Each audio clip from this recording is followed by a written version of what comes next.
How to buy a domain from GoDaddy. Go to the website, click on domains here, and we will search for domain names. Type the domain name which you want to purchase. I will just do my YouTube channel name and click on search domains. From here, it's going to give you some alternatives and also the price for the specific domains. So I'm just going to purchase the cheapest one. Right here I see one for €1. You want to add it to your cart.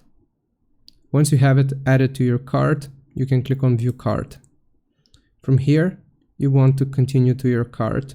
But first, this is going to set it for 5 years automatically, and I just want to do 1. And this is going to substantially decrease the price. Click on continue to cart. Right here, we will just continue to cart yet again. And give it some time to load. It's going to take us to the checkout page. Make sure this is going to be the total which you are paying, and you will click on ready for checkout. Once you type out your card info, then this is going to complete the purchase, and that is how you do it. I hope this helps. Leave a like and sub, and I'll see you next time.